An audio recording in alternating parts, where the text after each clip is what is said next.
April. You want your car keys back, don't you?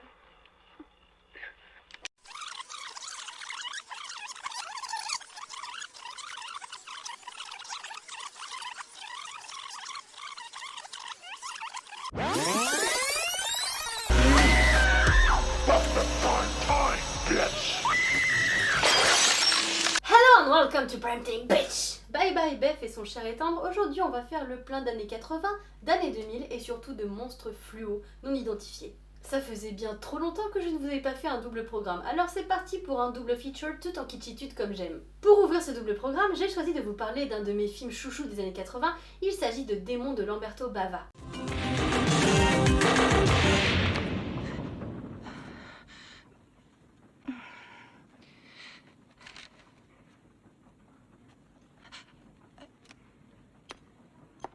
Ce film réunit tout ce que j'aime, et bordel, sa BO déchire. Comme je le mentionnais déjà dans ma vidéo sur les Trois Mers, et plus précisément Serge sur Mother of Tears et sa suite non officielle, d'Inferno, le film vaut le détour rien que pour le morceau Face à the Shark du groupe Accept. Concernant la majeure partie des musiques du film, c'est Claudio Simonetti, membre de Gobelins, qui s'y colle. Pas étonnant qu'il se retrouve sur le projet de Lamberto Bava, puisque le cinéma italien des années 70-80, c'est avant tout une grande famille, mais aussi et surtout parce qu'à la production on retrouvera un certain Dario Argento, qui a fait connaître le groupe Gobelins et a beaucoup collaboré avec eux, mais aussi avec Claudio Simonetti. You must have scratched yourself when you took the mask off.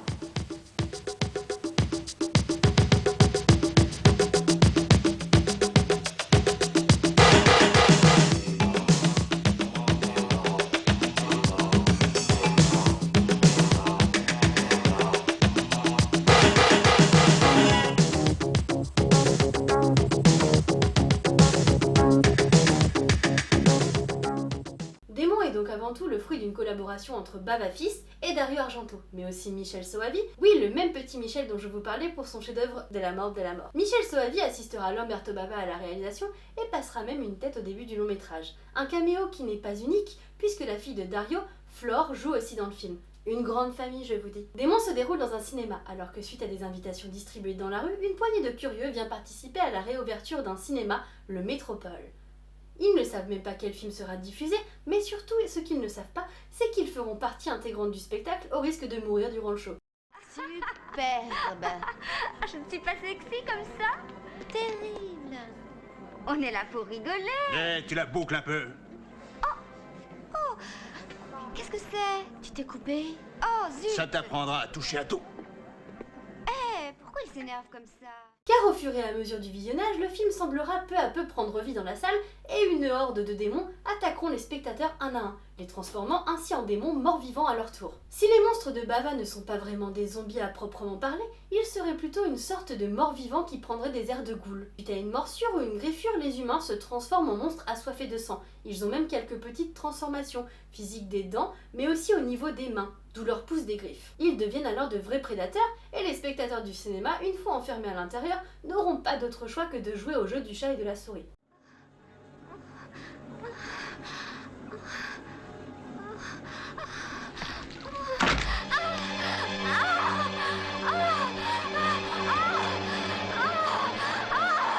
Non, ne fais pas ça.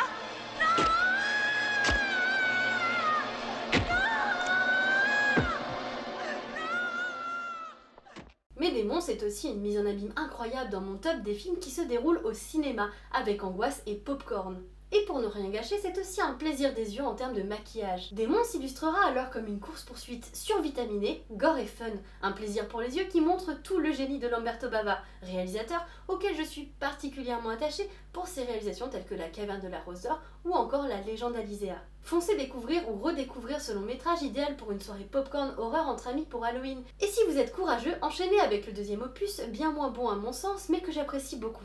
Le film n'est encore jamais sorti en Blu-ray en France et pourtant il existe déjà en 4K dans d'autres pays. Oui, je suis tristesse.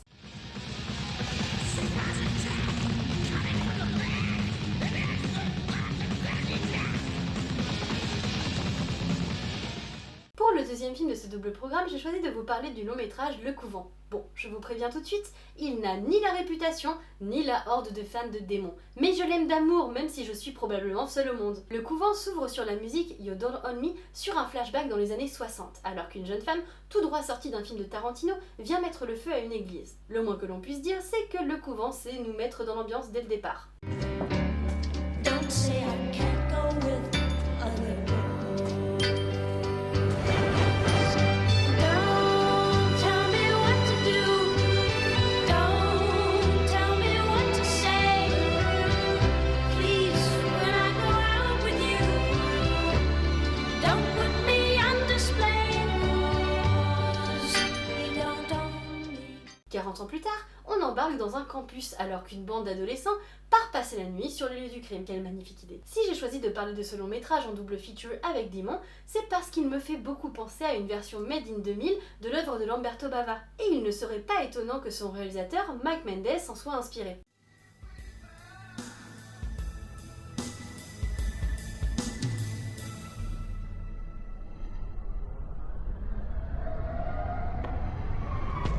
Tiens.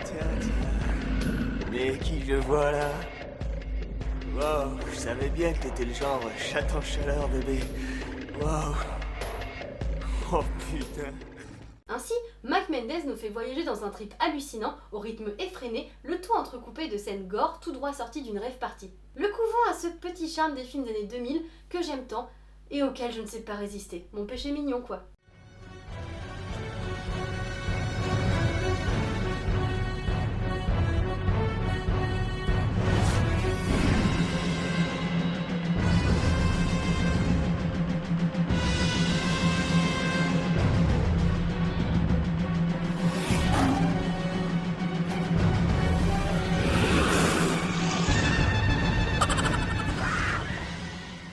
Au passage, on reconnaîtra Adrienne Barbeau qui passe une tête dans cette série B, complètement fauchée, mais aussi Coolio ou encore Bill Moseley. Oui, un mix assez improbable. Complètement inconnu en France, souffrant d'une diffusion limitée en direct ou DVD, Le Couvent n'a pas marqué les esprits et n'a toujours pas d'édition Blu-ray en France. Mais croyez-moi, c'est un programme idéal pour une soirée beer and pizza.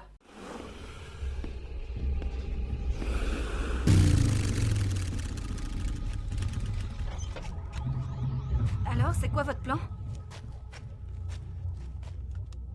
Je rentre dedans et je leur explose la tronche. Et c'est le moment de la carte blanche. Aujourd'hui, c'est l'entresort qui nous proposera une carte blanche un peu spéciale, puisqu'il s'agit d'une sélection de livres, mais je ne vous en dis pas plus et je laisse la parole à ma consoeur. Salut, c'est Madame Lamort de la librairie horrifique L'Entresort. Merci à Mylène, welcome to Primetime Beach, de m'avoir invitée pour cette carte blanche spéciale zombie. Alors il existe une quantité impressionnante de romans sur les zombies, des comics aussi, et un peu dans tous les genres, que ce soit en post-apocalyptique bien flippant, en zombie comédie, même en zombie romance. Mais aujourd'hui, j'ai décidé de vous passer en revue un petit peu ce que j'avais sous la main, moi dans ma collection personnelle, et de vous parler un petit peu de mes romans préférés. Alors le premier livre dont j'ai décidé de vous parler, c'est le premier livre de zombies que j'ai lu il y a maintenant des années. C'est I Am Legend de Richard Matheson. Je suis une légende en français, sorti en 1954. Un livre qui, peut-être comme vous le savez, a véritablement lancé la mode du zombie, puisque George Romero s'en est inspiré pour son film La Nuit des Morts Vivants, sorti en 1968. Alors c'est un roman post-apocalyptique qui relate le destin tragique du dernier homme sur Terre, l'intégralité de la population ayant été transformée suite à une pandémie en créatures entre zombies et vampires. Alors Richard Matheson, c'est l'un de mes auteurs préférés, notamment parce que je suis une grande fan de la 4e dimension et qu'il a écrit nombre d'épisodes pour la série.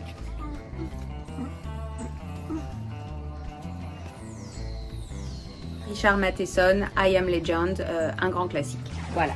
Alors puisqu'on est dans la nuit des morts vivants justement, j'ai également bien sûr dans ma collection Night of the Living Dead et Return of the Living Dead.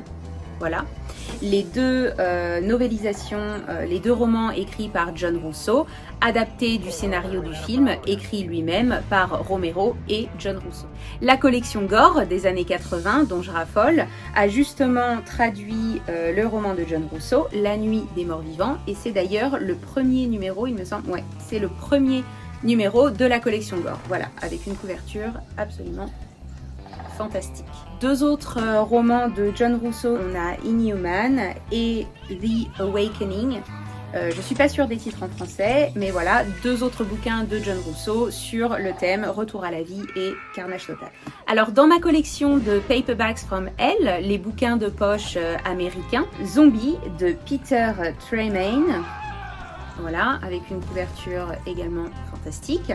Là, c'est en mode grand-mère zombie à Voodoo Island, donc c'est du lourd. J'ai également The Living Dead de Jeffrey Godin, voilà, avec une couverture tout aussi spectaculaire. Et un qui me plaît beaucoup, c'est la novélisation, alors celui-là il est un petit peu abîmé, légèrement, de Dead and Buried par Chelsea Queen Yarbrough. Le film, vous l'avez peut-être vu, il est sorti en 1981 et j'ai bien aimé, j'ai beaucoup aimé ce film. On est dans un petit village et une série de meurtres et d'incidents ont lieu. Et les victimes de ces meurtres et ces incidents réapparaissent mystérieusement. Ensuite, je ne peux pas ne pas vous parler de Max Brooks, évidemment, le fils du réalisateur Mel Brooks. Pour moi, c'est un peu le number one quand il s'agit de littérature zombie, surtout parce que j'aime le côté zombie comédie. Donc si vous aimez un petit peu d'humour avec vos zombies, il faut lire le guide de survie en territoire zombie. Alors moi j'avais chopé l'édition collector quand elle est sortie au début des années 2000, voilà, c'est un petit coffret. Il y a donc le bouquin, il y avait le livre, voilà, de poche. On avait un certificat de chasseur de zombies, la checklist de survie et je sais plus ce que c'était, une pub. Il me semble qu'il y avait des stickers avec. Également de Max Brooks, évidemment, World War Z. Je vous recommande le livre qui est pour moi quand même bien meilleur que le film. Alors pour ceux qui aiment les anthologies et qui lisent l'anglais, je vous recommande, moi je l'ai dans ma collection Zombies, Compendium of the Living Dead, voilà. C'est un gros bouquin énorme, je crois qu'il y a plus de 800 pages, voilà.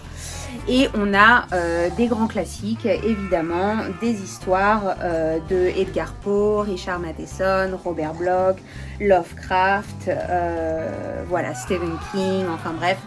Voilà. Et si vous êtes en mode zombie romance, je vous recommande Warm Bodies, Vivant, de Isaac Marion, sorti en 2010, la version zombie de Roméo et Juliette. En série de livres, je vous recommande la série News Flesh de Shannon McGuire, sortie sous le pseudonyme Mira Grant. L'histoire se déroule en 2039, lors des élections américaines, où un nouveau virus voit le jour. Si vous êtes fan de Stephen King, il faut bien sûr lire Cell, je crois que le titre c'est Cellulaire en français, une bonne critique de la société et une mise en garde des dangers des téléphones portables par le maître de l'horreur lui-même. Deux autres romans très forts, très puissants que je vous recommande. Tout d'abord The Rising de Brian Keane, le premier d'une série de romans sur le thème du zombie, un roman qui a eu un grand succès, où on suit un père à la recherche de son fils au milieu d'une apocalypse zombie. Et puis Les Faucheurs sont des anges de Alden Bell, où on suit une jeune fille de 15 ans, Temple, un roman qui met bien en avant la solitude. Deux romans très forts qui traitent de survie, d'endurance et de l'humanité. Alors c'est pas ma spécialité, mais j'ai quand même un peu de BD dans ma collection. J'aime particulièrement les BD d'horreur vintage comme Outre-tombe, voilà. J'aime beaucoup celui-ci. Je vais vous montrer un petit peu les images. Bien sûr également The Walking Dead, voilà, ça c'est dans ma collection, je présente plus évidemment. Crossed aussi, voilà, l'intégrale, une autre de BD dans ma collection. Et puis j'ai aussi retrouvé des choses un peu plus débiles comme Tokyo Zombie, donc ça c'était assez rigolo. Je sais pas si vous arrivez à voir un petit peu ce qui se passe, voilà. Donc ça c'était très rigolo, j'ai beaucoup aimé. Et Bogus Dead, voilà.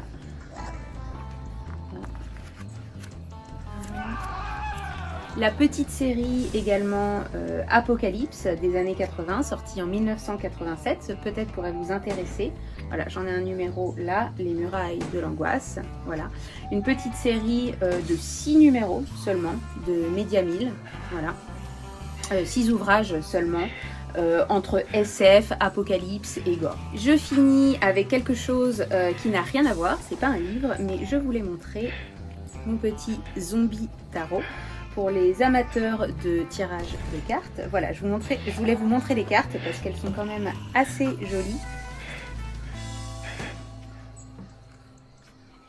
Et en plus, il s'avère complètement vrai. J'espère que tout ça vous aura donné 2-3 idées de lecture.